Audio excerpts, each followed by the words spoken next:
Bienvenue à Visionnaire, le podcast qui fait rayonner les entrepreneurs d'ici. Je suis Thierry Allegrucci, intégrateur EOS certifié. Chaque mois, je m'assois avec une ou un entrepreneur qui a su clarifier sa vision, aligner ses équipes et propulser son entreprise. Préparez-vous à être inspiré et motivé par ces parcours de visionnaires. Bonne écoute! Bonjour, aujourd'hui j'ai l'honneur de recevoir Nicolas Saint-Germain de Réseau B, B pour bureautique, n'est-ce pas? Exact. Merci d'être présent aujourd'hui. Merci de m'inviter. Podcast. On s'est vu la première fois, c'est il y a 2 ans et demi. Plus Corporate ou moins, Connection. Oui, exact. À Montréal. Exact. J'avais été invité et tu avais fait une présentation déjà là. Ce matin-là, tu avais fait une présentation dans Corporate Connection. Il y a toujours une partie sur le développement durable, j'imagine. Un membre qui présente, puis tu avais parlé du développement durable puis de ton entreprise. Justement, parle-moi-en de ton entreprise et du développement durable. Oui, en fait, nous, notre entreprise, c'est Réseau B. On fait du mobilier de bureau corporatif, mais éco-responsable. C'est ça qui nous rend un peu unique par rapport à, je dirais, à l'industrie comme telle. Parce que dans notre industrie, il y a des fabricants. Il y a les distributeurs qui vont distribuer le mobilier qui est fait par les fabricants. Puis nous, on est un mélange de tout ça, mais on a en plus une usine qui fait en fait ce qu'on aime dire du upcycling, donc du surcyclage de mobilier. C'est vraiment une usine là, de réusinage comme telle. Là. Donc on prend du vieux mobilier entre guillemets qu'on remet à neuf complètement. Là. Couleur, forme, vous adaptez ça au nouveau bureau, au goût du jour aussi. Oui, on transforme ça complètement. Donc, on va prendre un mobilier de bureau qu'on va complètement transformer. On va baisser la hauteur. Écoute, on en voit de toutes les couleurs, effectivement. Puis souvent, les gens, justement, quand ils voient, ils s'arrêtent au fini, tu sais, actuel, puis ils regardent ça, puis non, je veux plus ça. Puis c'est comme, nous, justement, on transforme ça complètement pour le remettre au goût du jour. Là. Donc, c'est l'avantage de ce qu'on fait. Mon entreprise en L, les bureaux en L, acajou avec la crédence, là, tout ça. Ouais, qui est plus trop adapté aujourd'hui. Là. Fait que nous, on transforme ça pour l'adapter, justement. Là. Excellent. Donc, toi, tu es un repreneur. Oui. Donc, ça, j'aimerais qu'on parle de ça dans le podcast, parce que souvent, mes clients, c'est des fondateurs, visionnaires, qui ont plein d'idées, puis ça, ils ont manquent un peu de structure. À un moment donné, ils bloquent parce qu'ils n'arrivent pas à structurer l'entreprise. Puis quand on s'est parlé, ce qui m'a frappé, c'est tu étais comme un autre de mes clients repreneurs, plus rationnel, plus cartésien, parce que j'imagine tu es arrivé dans le repreneuriat avec une mission. Tu es parti avec quelque chose pour l'optimiser. Ouais. Non, définitivement. Mais j'ai commencé là-bas comme employé chez Réseau Bureautique il y a 20 ans. Puis ultimement, en fait, mon père était dans cette industrie, mais travaillait pour un manufacturier haut de gamme neuf. Puis il avait son agence manufacturière. Puis mon but ultime, c'était éventuellement de probablement aller le rejoindre dans son entreprise, puis éventuellement prendre le relais, parce que mon but, c'était d'avoir ma propre entreprise. Puis, est-ce que c'est ton père qui t'avait dit « il va faire tes classes avant de revenir chez nous » ? Non, j'ai décidé par moi-même. Je me suis dit probablement qu'il le pensait, mais je m'étais dit vraiment, là, écoute, je veux prendre l'expérience. Puis là, tu sais, je regardais, puis dans notre industrie, c'est un peu comme l'industrie automobile. Donc, quelqu'un qui fait du Audi, vend juste du Audi. Quelqu'un qui vend du Toyota vend juste du Toyota. Donc, c'est un peu le même principe dans notre industrie. Puis, je cherchais un endroit où je pouvais apprendre tous les différents systèmes pour pouvoir connaître le marché comme tel. Puis, je suis tombé sur l'entreprise Réseau Bureautique qui faisait du mobilier seconde main. Donc, qui touchait à tous les types de mobilier. Puis, c'est de là que c'est parti. Je dis, bon, je vais aller faire un peu mes classes là-bas, je vais apprendre comment ça fonctionne. Puis quand je suis arrivé sur place, j'ai vu qu'il y avait aussi un atelier qui faisait de la remise à neuf. Donc, c'était pas juste du mobilier seconde main. Puis j'ai toujours eu une fibre quand même, je dirais, éco-responsable. Puis quand j'ai vu ça, j'ai dit, OK, non, c'est ça, il y a un avenir pour ça. Là. Puis j'ai vraiment vu que ça, c'était un créneau qui était pas très populaire. Là. Je dirais, il y a 20 ans, le terme de développement durable n'existait même pas. Là. Donc, c'était quelque chose... D'avant-garde un peu. Ça devait pas être une grosse partie du marché. Non, en fait, c'était même pas dans le discours non plus. Là. Je dirais c'était le lexique de l'entreprise, c'est économique, puis ça se limitait à ça. Ça va être beau, pas cher. Donc, puis nous, notre côté, en fait, j'ai vu le côté éco-responsable de ce qu'on faisait. C'est ça que j'ai voulu pousser puis mettre de l'avant. Puis bon, à travers les années, rapidement, j'ai eu du succès. Là. J'ai commencé à me dire, je vois plus mon avenir ici qu'ailleurs. Ouais. Puis rapidement, je me suis assis avec le propriétaire en disant, écoute, je veux devenir actionnaire, tu sais, je vois l'avenir. Mm-hmm. Première réponse, c'était de dire, non.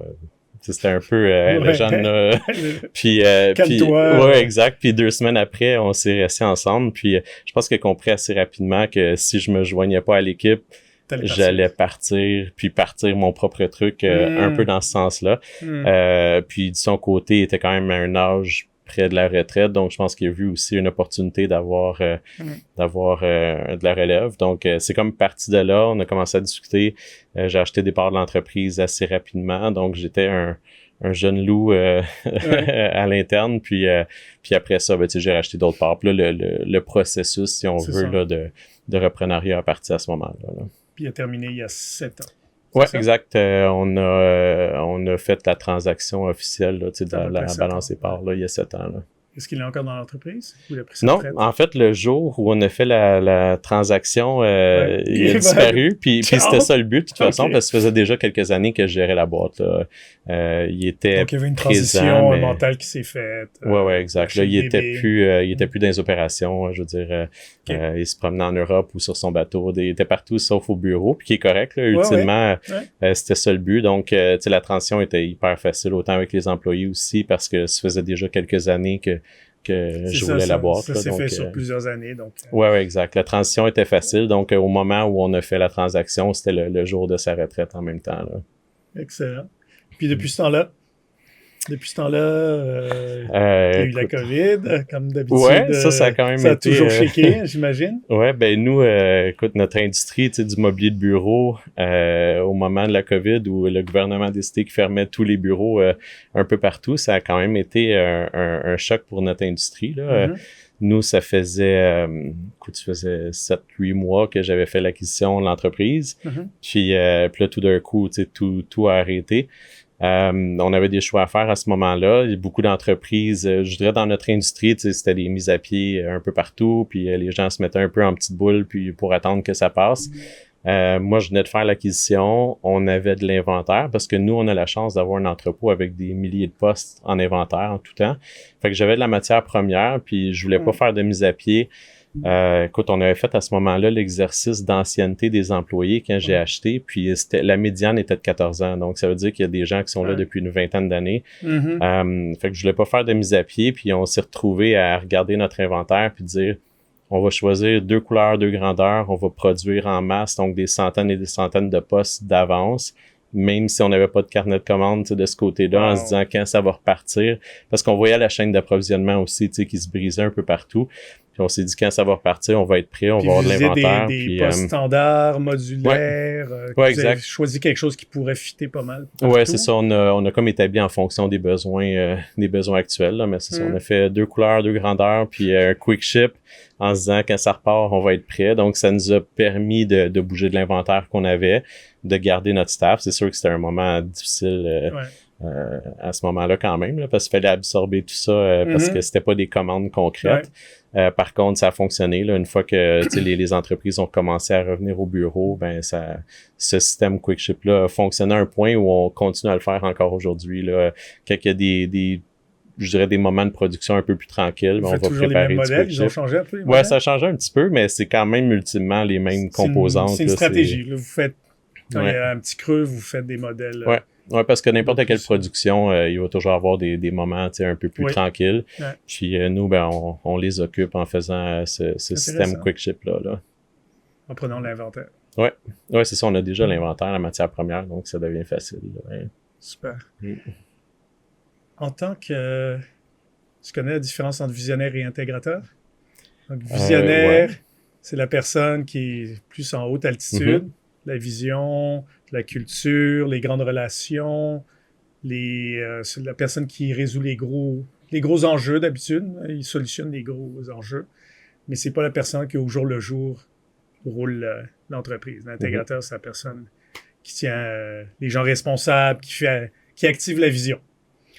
Une personne généralement plus cartésienne. L'autre est souvent plus créative, moins structurée.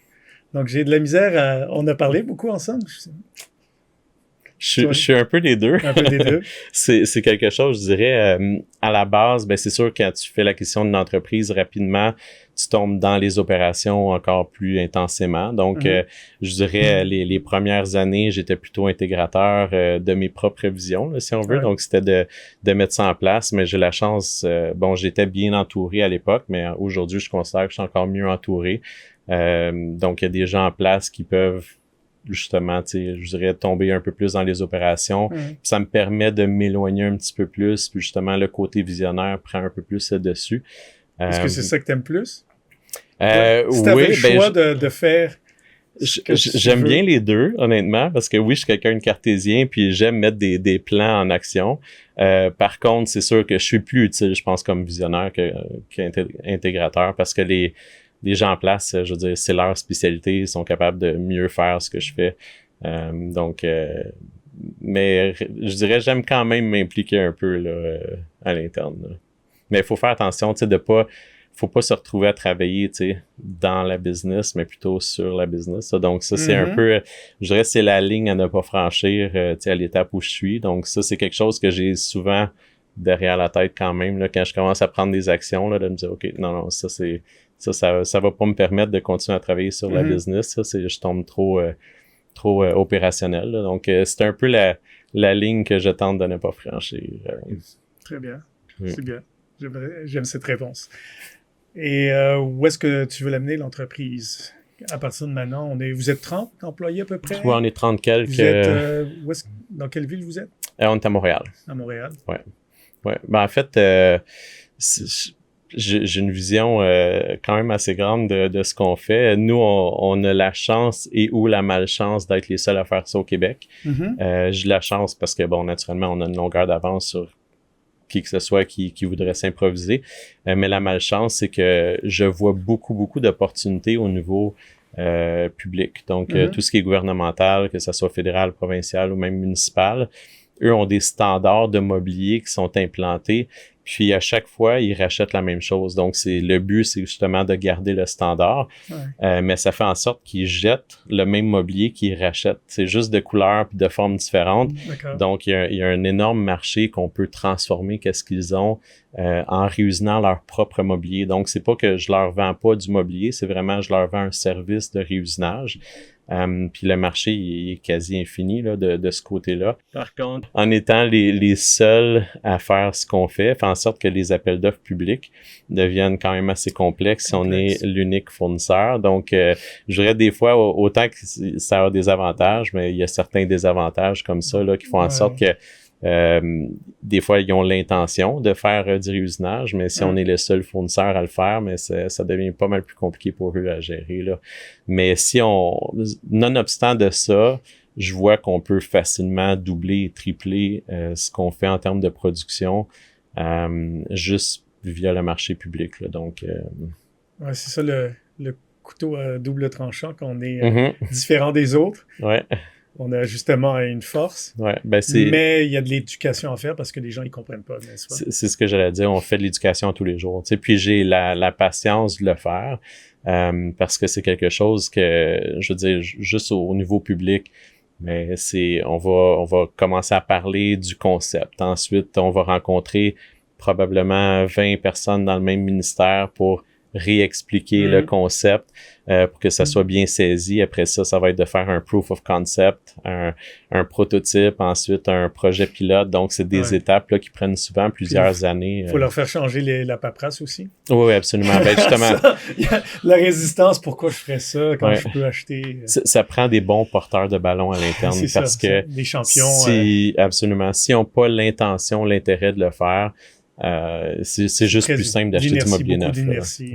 Mais on est quand même assez chanceux parce que les gens en développement durable, je dirais à l'intérieur des ministères ou tout autre organisme, même dans le privé, ils voient vraiment l'opportunité éco-responsable, puis eux deviennent des très, très bons porteurs de ballon pour ce qu'on fait parce que justement, ils voient, il y a le côté économique, mais il y a le côté surtout au nombre de gaz à effet de serre économisé et tout. Donc, ça les aide, eux, à préparer un bon bilan de développement durable à la fin de l'année.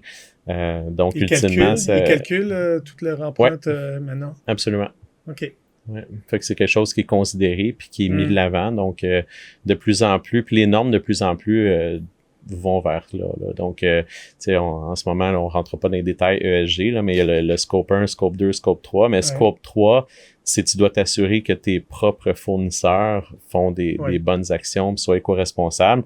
On n'est pas encore là, tu sais, au niveau de la loi. Par contre, il y a des entreprises qui s'en vont vers ça. Simplement parce qu'ils veulent être je dirais pionniers, si on veut, de ce côté-là, mais éventuellement, ça va devenir un standard qui va être établi. Là. Donc, nous, c'est ce qu'on vise. On voit de plus en plus de compagnies B Corp. Oui, exact. Moi, j'avais travaillé avec une compagnie française. On s'était fait évaluer EcoVadis. Je pense qu'on avait un score. Okay. Ouais, c'est ça. Fait que de plus en plus, les gens le font de façon volontaire. Il y en a qui le font juste pour l'image, puis c'est pas grave, ils le font quand même. Donc, ultimement, on est juste heureux. Mais ultimement, ça va devenir, je pense, le standard. Puis c'est là que je vois, beaucoup de potentiel à ce qu'on fait. Puis, je parle beaucoup de réusinage de mobilier de bureau parce que c'est ce que je fais.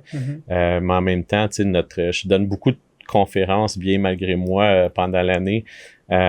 Pourquoi bien malgré toi? Ben, c'est pas quelque chose que j'aime faire ou que je fais naturellement, mais de pousser le concept du réusinage, j'essaie de faire en sorte que ça devienne un peu un standard, mais dans n'importe quelle industrie, là, que ça soit de l'éclairage, que ça soit, je veux dire, ça se prête à peu près toutes les industries qui existent, plutôt que de juste consommer de façon linéaire, mais de le faire de façon circulaire. Comme les problèmes, tous les produits électroniques qui se retrouvent...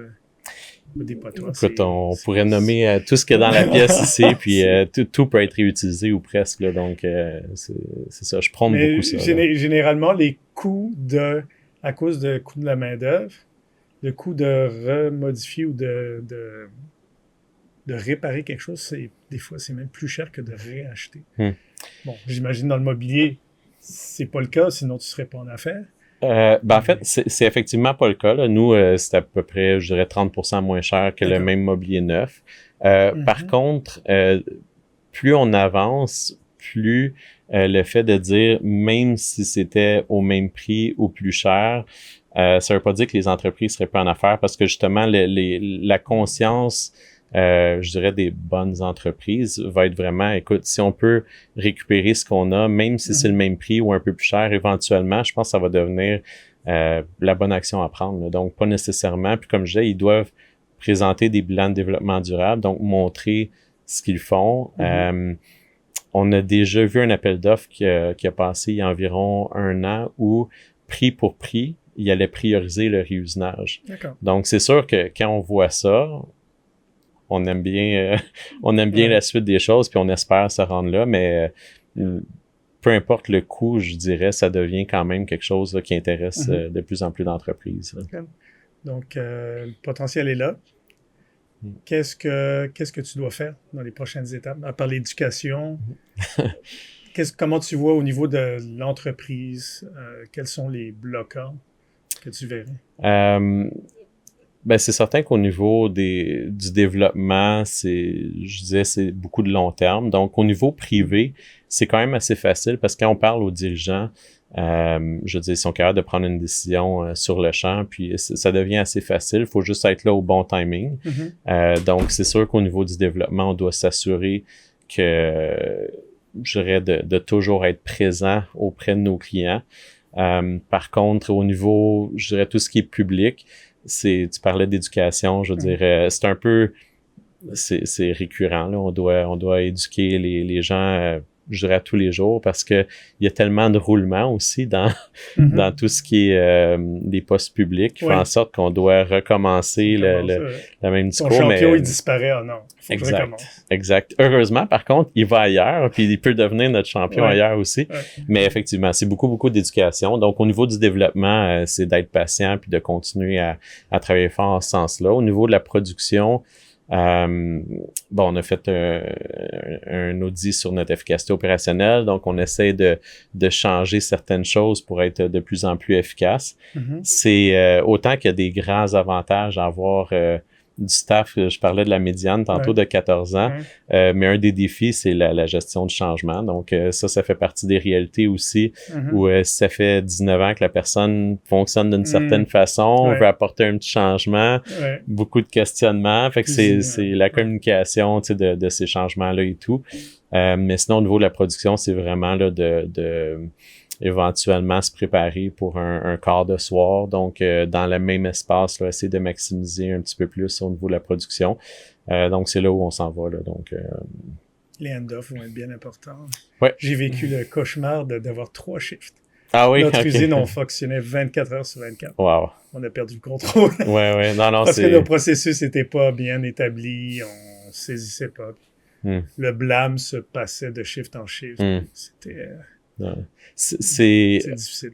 On parle à beaucoup d'entrepreneurs qui l'ont vécu. Fait que je sais un peu à quoi je peux m'attendre. Par contre, on essaie d'éviter ces erreurs-là. On a la chance justement d'être bien entouré, qui fait en sorte que on a des expériences vécues d'autres personnes qu'on peut essayer de s'appuyer dessus pour éviter de faire. Là, mais ça va être un beau défi. Puis on se prépare à ça en ce moment. On est en train de créer des postes de planificateurs en lien pour pouvoir planifier le deuxième quart aussi. Donc, on est en train de mettre ça en place. Ça, c'est motivant quand même. C'est motivant. Tu m'avais dit que tu aimais ça performer. Ouais, je suis quand même... je suis un compétiteur dans l'âme. Autant dans le sport qu'en affaires. Puis justement, quand j'ai commencé il y a 20 ans chez Réseau B, mon but, c'était de regarder, OK, qui est la personne la plus performante ici, puis c'était de la dépasser. Puis en dedans d'1 an, j'avais des meilleurs chiffres que le top vendeur, entre guillemets. Là. Donc, je suis quelqu'un d'assez compétitif. Je pense que ça m'aide dans la vie, mais il faut faire attention, pas trop l'être non plus. Ta vision, donc, est-ce que ta vision est bien communiquée? Est-ce que les gens savent où est-ce que tu t'en vas? J'aime croire que oui. Écoute, on sait jamais comment c'est perçu, mais c'est quelque chose que je répète quand même, dans le sens où on va s'asseoir, je vais communiquer, où on s'en va. On va faire des réunions quand même assez régulièrement avec tout le staff, donc pas juste une partie du staff, pas juste les ventes, pas juste vraiment même avec la production. Donc oui, on tente de bien communiquer, c'est la base, puis c'est très, très important. La seule chose, c'est est-ce qu'on le communique bien? Écoute, il faudrait demander aux gens à l'interne, là, mais je sens que les gens comprennent la vision, puis travaillent en ce sens-là aussi. Ça va aider pour la gestion du changement. Quand vous amenez des choses, ils vont comprendre le pourquoi. Ouais. Mais tu sais, on parlait de porteurs de ballon. Même ça prend un champion à l'interne, ou 2 ou 3 même, pour pouvoir apporter ces changements-là. Mais je pense que ça fait partie des défis puis de la réalité de toutes les entreprises, là. Ou toutes les entreprises manufacturières, du moins. Tu nous as parlé tantôt de ta fibre écologique. Tu fais partie de table de concertation? Oui, je participe à beaucoup de tables de développement durable, effectivement, dans plusieurs secteurs à Montréal, même à l'extérieur de Montréal aussi. Je mentionnais tantôt que je donnais des conférences bien malgré moi sur l'économie circulaire, le développement durable, mais c'est surtout parce que je veux faire avancer la cause, puis on me cite beaucoup en exemple, autant rattaché à la Ville de Montréal, Recyc Québec, ces choses-là, parce qu'on est un des rares modèles d'affaires qui est concret, mais qui est durable. Parce que beaucoup d'entreprises que je vais rencontrer en économie circulaire, c'est des startups, ou c'est des entreprises qui, après 2 ans, réalisent que le concept n'est pas durable comme tel. Il n'est pas viable financièrement. Il faut que ça soit viable financièrement au début, pour pouvoir grandir. Donc, puis toi, tu es le seul modèle en opération qui a fait ses preuves. On n'est pas le seul, mais on est, je dirais, un des plus âgés, si on peut. Donc, on a fait nos preuves. On est un bon exemple, puis on n'a jamais eu de subventions rattachées à ce qu'on fait non plus. Donc, parce que beaucoup de ces entreprises-là commencent avec des subventions qui font en sorte qu'ils fonctionnent les 2-3 premières années. Puis après ça, ça disparaît. Donc, c'est là que ça devient incohérent de compléter ça, là, donc, ou de continuer ça. Donc, on nous cite souvent un exemple. Donc, on nous demande de parler un peu de notre modèle d'affaires d'économie circulaire. Puis, surtout pour démontrer aux autres entreprises qui se lancent je dirais dans ces concepts-là que c'est possible de le faire, puis de le faire de façon, comme une entreprise viable, durable dans le temps aussi.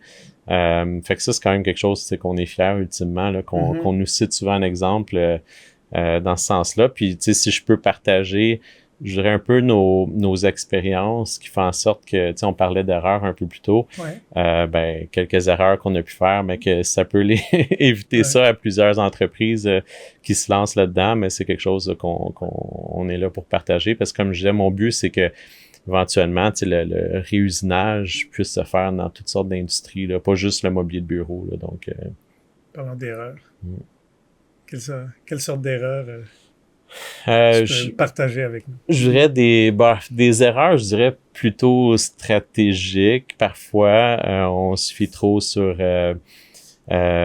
des gens pour apporter de la business. À un moment donné, on a commencé à travailler avec des distributeurs parce que les manufacturiers utilisent le réseau de distribution pour pousser leurs produits. Nous, en région, on a tenté de le faire. En fait, on le fait encore un peu. Par contre, on s'était appuyé là-dessus en se disant on va avoir beaucoup de succès avec ça. Puis finalement, c'est quand tu es dépendant de gens puis que tu compétitionnes ultimement avec des manufacturiers qui font 1 milliard de chiffre d'affaires, de convaincre un distributeur de pousser ton produit plutôt qu'un autre. Ouais, exact. Là, surtout que tu as de l'éducation à faire en plus. Ouais, exact. On s'impliquait beaucoup. Donc, on s'est dit, notre croissance ne viendra pas de là. Donc, comme je dis, on en fait encore, puis on a du succès avec certains distributeurs qui nous représentent bien. Mais ultimement, on a réalisé quand même que notre croissance allait se faire autrement que par des distributeurs. J'ai fait cette erreur dans la première entreprise. On avait donné à un représentant l'exclusivité au Québec pour la première année, puis... Tu deviens entièrement dépendant. On s'est tourné les pouces, là. On s'est dit, qu'est-ce qu'ils font? On les poussait, mais ils ne voulaient pas autant que nous. Donc, quoi d'autre comme erreur? Donc, au niveau de développement d'affaires?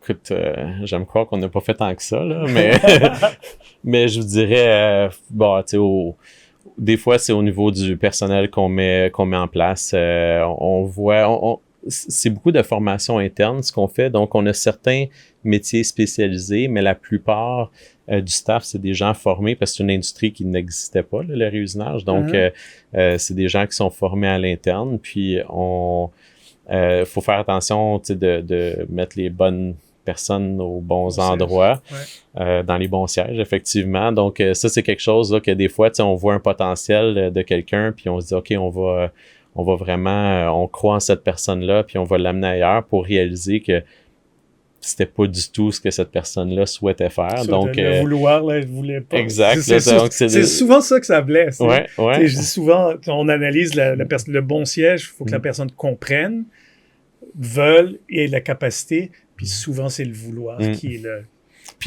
Puis pour quelqu'un comme moi qui a beaucoup d'ambition, puis que, tu sais, moi, c'était, OK, chaque échelon que je peux... Je comprends pas, tu sais, que la personne veut. Exact, là, j'avais de la difficulté à penser ou à concevoir que c'était possible, tu sais, que quelqu'un... Non, moi, je suis bien dans ma petite routine, dans mes trucs, mais ça, on l'a appris quand même assez rapidement. Maintenant, je vais plus... c'est ça, on va communiquer avec les gens qu'on voit avec beaucoup de potentiel, savoir ce que... Puis tout récemment, là, il y a quelqu'un qu'on se dit, OK, on aimerait ça, qu'il prenne tel poste, c'était du tout son intérêt et son intention. Donc, on a dit, OK, on va regarder à l'externe à ce moment-là. J'en avais déjà parlé sur le podcast, mais les superstars puis les rockstars. Puis les rockstars, c'est les gens qui sont solides. Puis il y a des gens qui veulent pas. Moi, j'en avais dans mes entreprises. Ils sont très bonnes à ce qu'elles font. Écoute, ils n'ont pas d'ambition. Mais c'est parce qu'ils sont bien, puis c'est ça qu'ils veulent faire. Il faut les garder, puis ils sont importants, ces gens-là. Puis on a tendance à vouloir les pousser, puis c'est quoi le problème? Ils veulent pas. Les superstars, c'est ceux qui veulent monter, mais ils sont souvent plus instables, puis ça dure moins longtemps. Puis des fois, on a besoin de...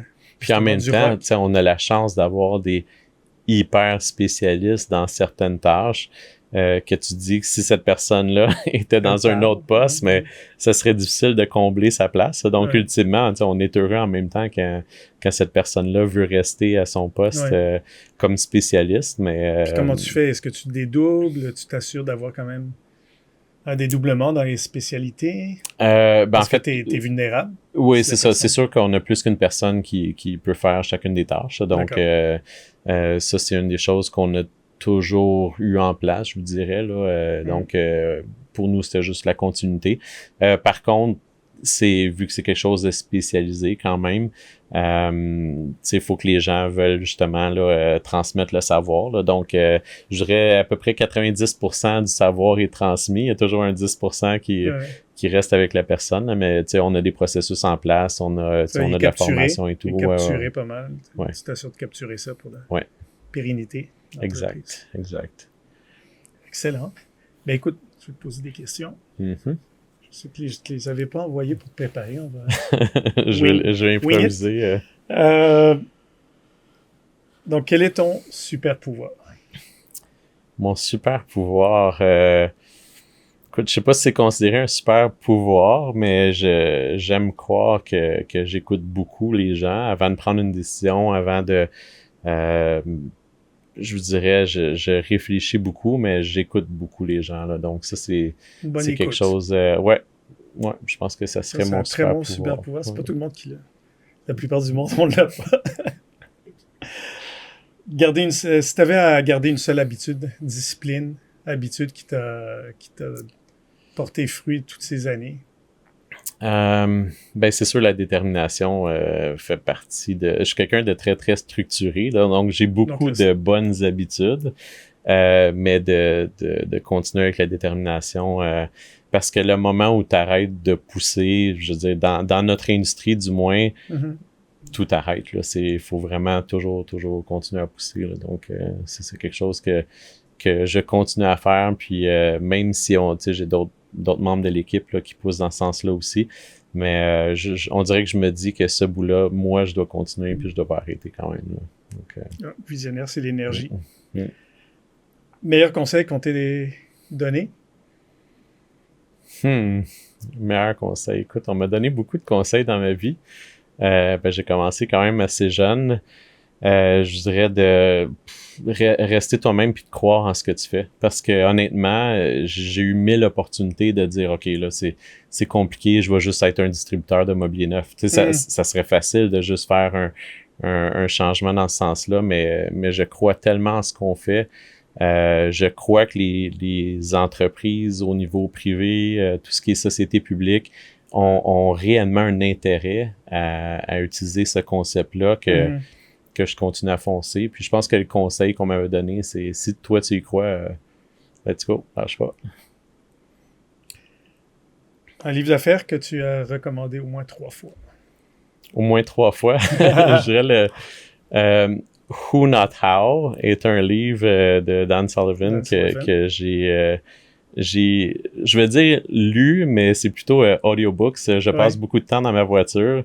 Fait que je suis très fort sur les audiobooks depuis quelques années.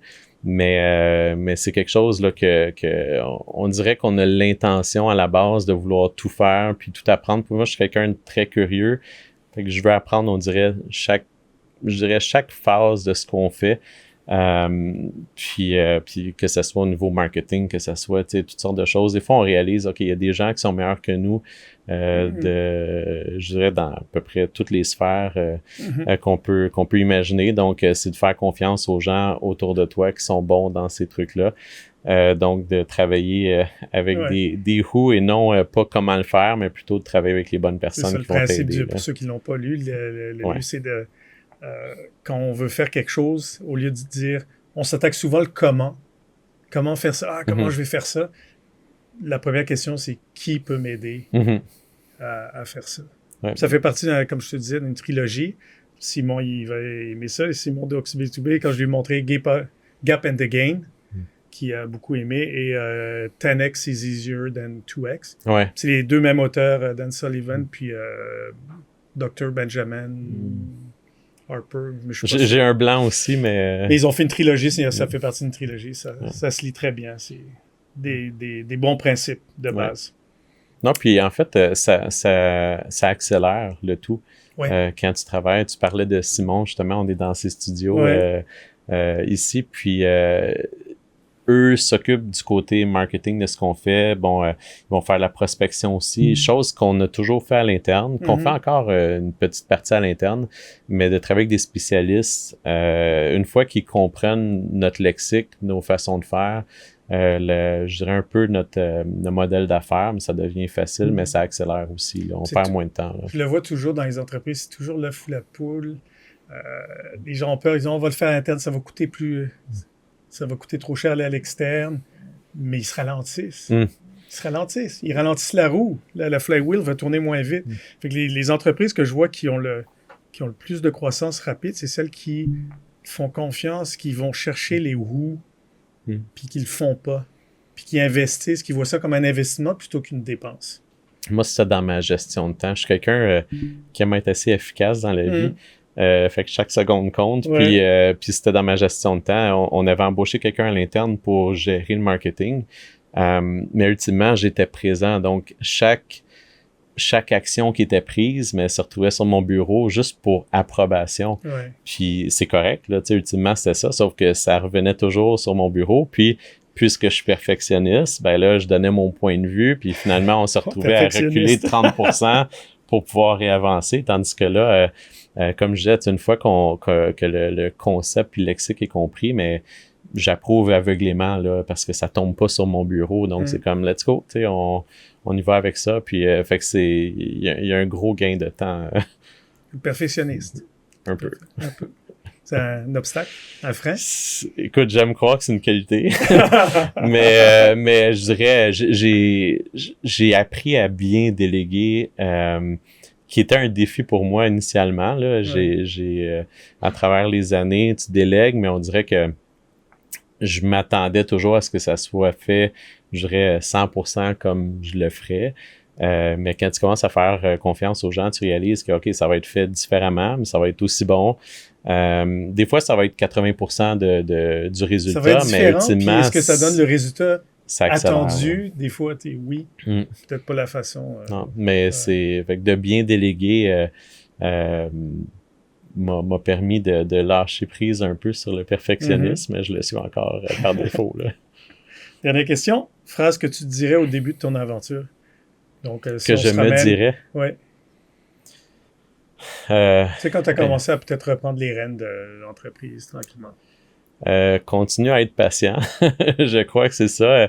Autant que j'avais une vision là, quand j'ai fait l'acquisition, écoute, j'avais une liste de projets que OK, là, on change l'image de marque. Tu sais, il y avait toutes sortes de projets parce que pendant, je dirais, les 5 ans auparavant, à chaque fois que j'arrivais avec une idée de projet, le fondateur qui était là, il dit, tu feras ça quand ça sera à toi. Moi, j'investirai pas là-dedans. Non, donc, quand j'ai repris l'entreprise, j'avais une liste, je dirais, trop grande là, de projets.